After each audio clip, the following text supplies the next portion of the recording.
फिर हमें scene shift होकर जोका को दिखाया जाता है जो कि पहाड़ की चोटी पर बैठा हुआ था और किसी सोच में था। और तभी जोका को कोई कहता है कि तुम यहाँ पर क्या कर रहे हो, जिससे जोका घबरा कर पीछे देखने लगता है और वो वुफेंग आता है। फिर वुफेंग जोका के पास जाकर कहता है कि आज सुबह जब वो खतरनाक लड़की मेरे सामने आई तो मेरे मन में एक विचार आया कि मैंने कभी नहीं सोचा था कि तुम हमें क्राउचिंग ड्रैगन स्टेट की मार्शल आर्ट सिखाओगे। और कहता है सोबेक ने मुझे सब कुछ बता दिया है। फिर जोका कहता है कि जोका ये नाम मुझे मेरे फादर ने दिया है और इस नाम का मतलब है रेड सनसेट। मुझे ये जानना था कि उन्होंने मुझे ये नाम क्यों दिया। इससे पहले ही मैं उनसे कुछ पूछ पाता, उससे पहले ही मेरे फादर मर गए थे और मेरे फादर की जगह जिन्हें मैं हर दिन देखता था वे मेरी सौतेली माँ और सौतेले भाई बहन थे। और जैसा कि तुम्हें पता चला होगा वो लड़की जिसके बालों का रंग मेरे जैसा है वो मेरी सौतेली बहन है। ये सुनकर वुफेंग काफी हैरान हो जाता है। फिर हमें जोका की कुछ मेमोरी दिखाई जाती है जब जोका क्राउचिंग ड्रैगन स्टेट में था। सेल जो उसे हमेशा परेशान करती थी। इस पर वुफेंग कहता है कि यह कोई हैरानी की बात नहीं, आज तुम्हारी स्वॉर्ड के नोक के पीछे इतने इमोशन छुपे हैं। अच्छा तो ये रीजन है। फिर कहता है कि चलो युयांग मर्चेंट ग्रुप के पास सुनियांग देखते हैं। और फिर योमयांग को याद करते हुए कहता है कि मैंने उस बदमाश से आमटोल से ज़्यादा पैसा लिया। फिर हमें 5 हीरोज़ को दिखाया जाता है जो कि बांधे हुए थे। फिर कोई कहता है कि ये देखो ये है लुयांग के 5 हीरोज़, अब उन्हें बैंडिट कैंप में हिरासत में लिया है। फिर हमें वुफेंग को दिखाया जाता है जो कि जोका से कह रहा था आज से मैं ऑफिशियली अपने बैंडिट चिप के पोजीशन से हट रहा हूँ। यह सुनकर जोका कहता है कि क्या इसका क्या मतलब हुआ। यह सुनकर वुफेंग जोका से कहता है कि तुम जानते हो इसका क्या मतलब है, हमारे 10 वुफेंगी लाइट में ऐसा कोई भी नहीं जो तुमको रोक सके जोका, जो तुम चाहते हो उसे करने से। और लुयांग के 5 हीरोज़ के मामले तुम अपने हिसाब से सॉल्व करो जब तक तुम सेटिस्फाई नहीं हो जाते। ये सुनकर जोका कहता है कि क्या मैं सेटिस्फाई हो जाता हूँ तब तक, और बड़ा खतरनाक चेहरा बनाकर कहता है कि ये बहुत अच्छा विचार है। और वो फिंग से कहता है कि चलो जल्दी चलो, हमें बैंडिस कैंप ह्यूंगनी में जाना है, वहाँ सभी लोग हमारा इंतजार कर रहे होंगे। और सीन शिफ्ट होकर हमें बैंडिट कैंप को दिखाया जाता है और सभी 10 लाइट्स को भी जो कि एक दूसरे के सामने बैठे हुए थे और उनके बीच जोका बैठा था। फिर यान रंग कहता है कि उन्हें लेकर आओ। फिर हमें दिखाया जाता है योमयांग उन सभी को लेकर आ रहा था और हंसते हुए उन 5 हीरो से कहता है कि तुम लोग तेजी से क्यों नहीं चल रहे, और कहता है कि लुयांग के 5 हीरोज आ चुके हैं। हमें 5 हीरोज को दिखाया जाता है जो कि उनकी कंडीशन बहुत ही बदतर हो गई थी। जोका उनकी तरफ देखकर कहता है कि उनकी कंडीशन, वे ऐसी कंडीशन में कैसे आ गए, और उनकी कंडीशन सचमुच बहुत खराब थी। वे सभी के सभी जोर जोर से हाँफ रहे थे। सेल जो सेकंड हीरो को ऐसा करते हुए देखकर उसको एक टक्कर मार देती है। फिर यांग रान जोका से कहता है कि उनकी यह कंडीशन योमयांग ने की है। ने कहा कि ऐसे वक्त में हमें उनकी मार्शल आर्ट यूज करने की क्षमता पर रोक लगानी चाहिए। न केवल उसने उनके सभी इक्विपमेंट्स को सील कर दिया और उसने उनको की डिसअपॉइंटेड पॉइजन को भी पिला दिया जो कि डेंटियन को डिस्ट्रॉय कर देता है, और इसलिए वो इतनी पिटीफुल सिचुएशन में है। इसे सुनकर वुफेंग अजीब मुंह बनाते हुए कहता है कि योमयांग वो चालाक कमीना। फिर एक बैंडिट 5 हीरो को खड़े हुए देखकर कहता है कि तुम लोग क्या कर रहे हो, जल्दी से घुटनों पर बैठ जाओ। फिर फर्स्ट हीरो जोका की तरफ देखकर कहता है कि क्या तुमने वो ज़्यादा नहीं कर दिया। फिर फिफ्थ हीरो जोका को चिल्लाते हुए कहते हैं कि इसे बंद कर दो और जल्दी से हमको रिहा कर दो, तुमने पहले ही सभी यंग मर्चेंट ग्रुप के लोगों को रिहा कर दिया है। उसकी बात सुनकर फर्स्ट हीरो कहता है कि सिस्टरली प्लीज चुप बैठो। फोर्थ हीरो की बात सुनकर जोका कहता है कि तो फिर तुमको भुगतान करना पड़ेगा। इस पर यान रान कहता है कि माउंट वुफेंग के हाइडआउट में घुसपैठ करने के लिए मर्चेंट ग्रुप ने मुआवजे के बदले 500 नैन का भुगतान कर दिया। इस पर थर्ड हीरो कहता है कि क्या मनी। फिर फर्स्ट हीरो कहता है कि हम सभी ने अपने फैमिली के ऑर्डर्स को मना कर दिया ताकि हम यहाँ पर आ सके और हमारे पास ज़्यादा पैसा भी नहीं है। उसकी बात सुनकर जोका कहता है कि कोई फ़र्क नहीं पड़ता, हम सारा पैसा तुम्हारी फैमिली से लेंगे। उसकी बात सुनकर फोर्थ हीरो घबराते हुए अपने मन में कहते हैं कि बिल्कुल नहीं, क्या वो हमारी फैमिली को ब्लैकमेल करने की धमकी दे रहा है। फिर सेकंड हीरो मन में कहता है कि हम प्रैक्टिकली वहाँ से भाग गए थे क्योंकि हमें जियांगू ट्रिप पर आना था। फिर फोर्थ हीरो घबराते हुए अपने मन में सोचती है कि अगर ऐसी कोई भयानक अफवाह फैलती है कि हमको बैंडिट्स ने पकड़ लिया और हमसे पैसे ले लिए।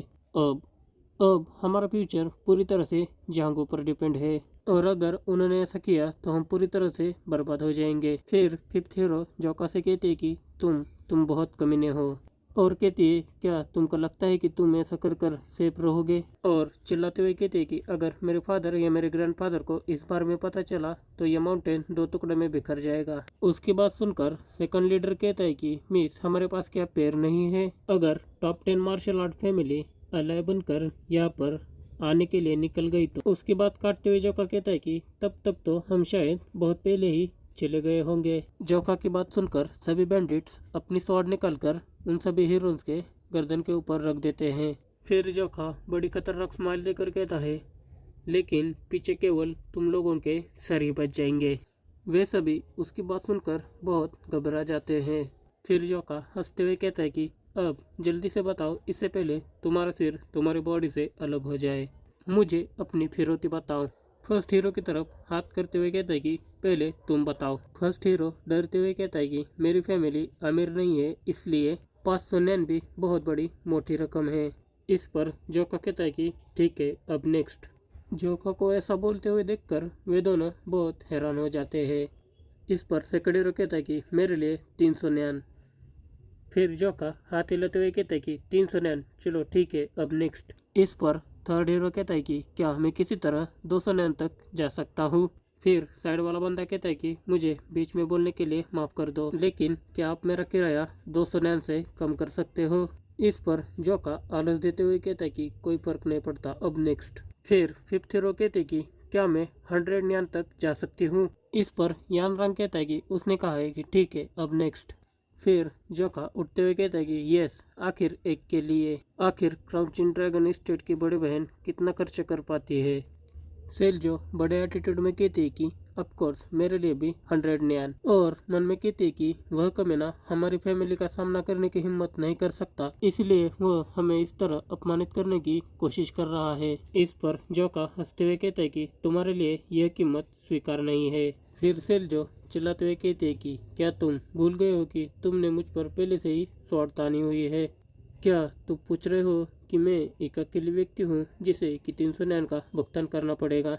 इस पर जोका कहता है कि यह काफी नहीं है। उसकी बात सुनकर फोर्थ हीरो चिल्लाते हुए कहती है कि तो फिर तुम्हें कितना चाहिए?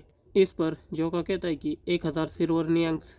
मेरे जीवन पर निशाना साधने के रूप में क्राउचिंग ड्रैगन स्टेट को 1000 न्यान का भुगतान करना पड़ेगा। उसकी ऐसी बात सुनकर वू फेंग और बाकी सभी लीडर और 4 हीरोज हैरान हो जाते हैं और उसी की तरफ देखने लगते हैं। इस पर सेल जो कहते कि क्या बकवास कर रहे हो तुम, 1000 न्यान्स? और जोका उसकी तरफ देखकर स्माइल करे जा रहा था। फिर यो मेंग कहता है जोका किसी फेमस और पुरानी फैमिली का सामना करने से नहीं डरता। वो भले ही यंग है, लेकिन मैं उसके हिम्मत की बहुत रिस्पेक्ट करता हूँ। सेल जो जोका की बात सुनकर चिल्लाते हुए कहते कि क्या बकवास कर रहे हो, हमारे पास उस तरह का पैसा नहीं है, और हेवन सेक्ट को 100 का भुगतान क्यों करना पड़ रहा है, लेकिन मुझे 1000 देना पड़ रहा है, ऐसा क्यों? इस पर वुफेंग कहता है कि बेशक, क्योंकि आप वायरोंग मेनोर से है।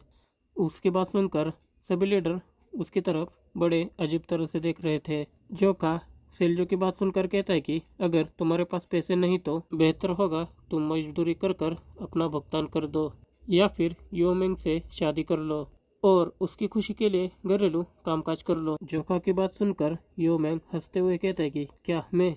और सेल्जो उसकी तरफ गुस्से से देखे जा रही थी। फिर योमेंग सेल्जो की तरफ देखकर कहता है कि मुझे लड़कियों में दिलचस्पी है, लेकिन आप ऐसा कहते तो बेहतर होगा कि मैं इसके साथ चलूं। फिर सेल्जो उसकी तरफ देखकर कहती है कि ये बदमाश कमीना।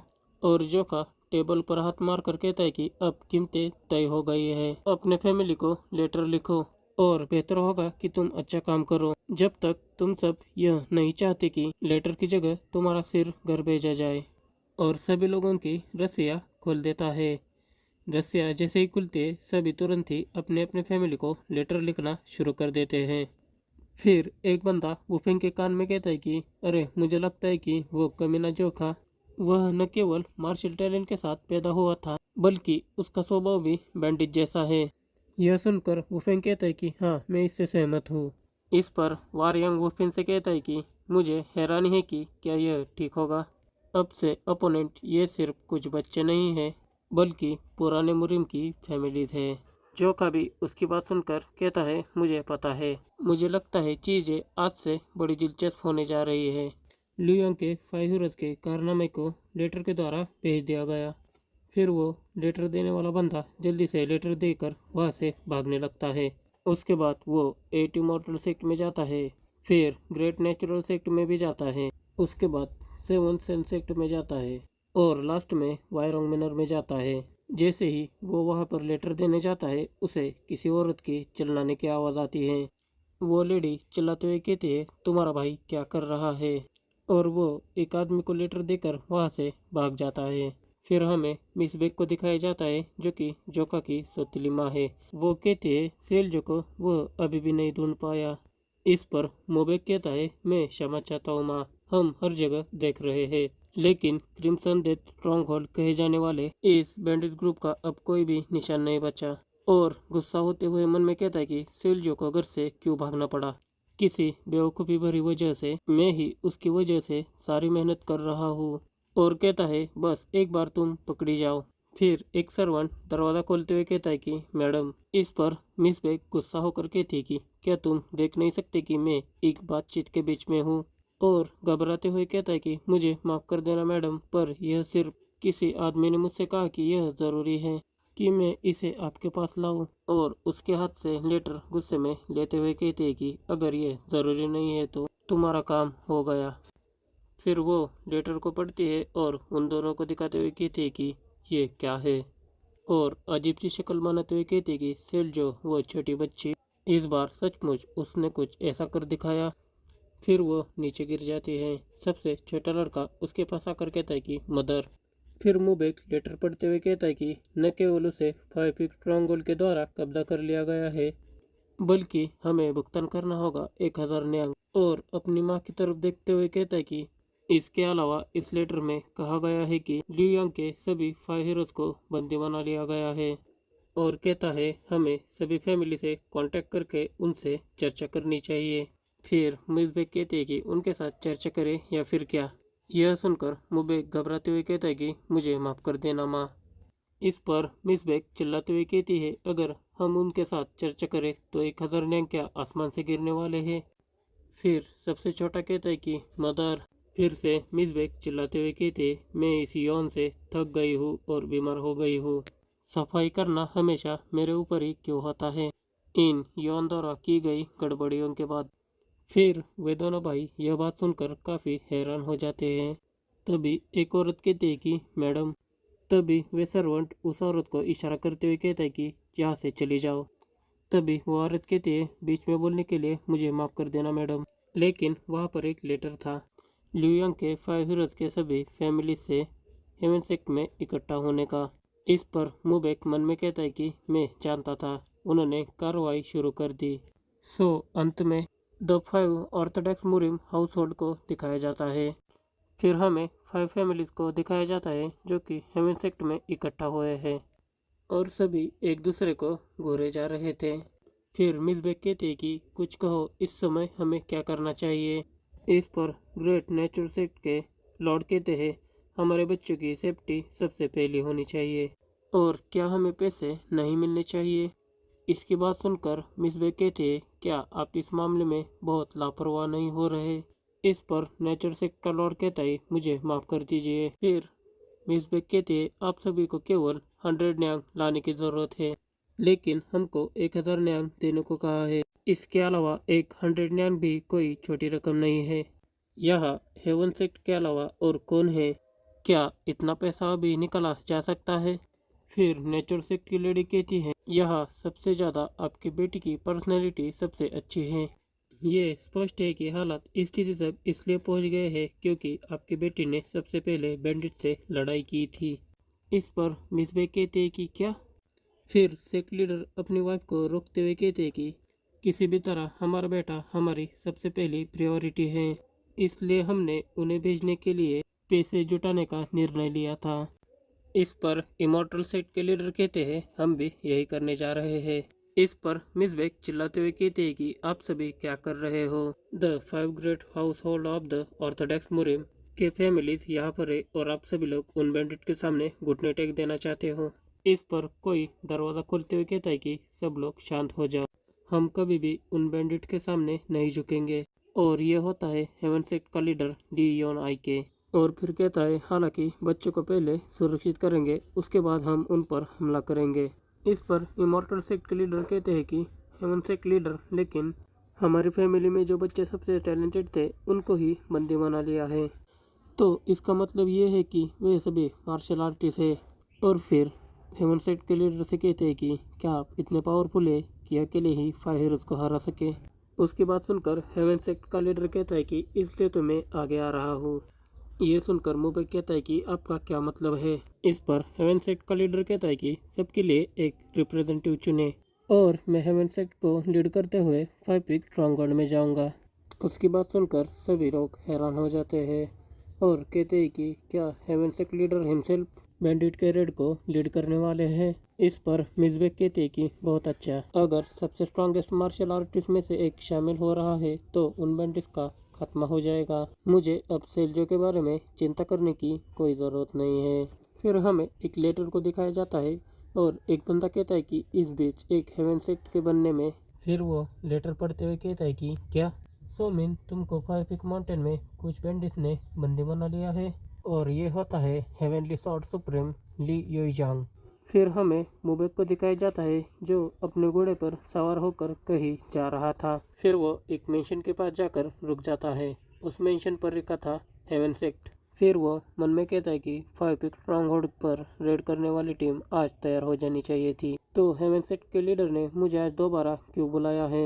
और फिर कुछ याद करते हुए कहता है कि मैंने मदर से कहा था कि हेवन सेक्ट के लीडर 5 पीक स्ट्रॉन्गहोल्ड पर रेड मारने के लिए एक टीम को लीड करने जा रहे हैं। और फिर वो अपने मदर से कहता है कि क्या मेरा इसमें ज्वाइन होना बहुत ज़रूरी है। इस पर उसकी मॉम कहती है कि ऑफ कोर्स बहुत ज़रूरी है।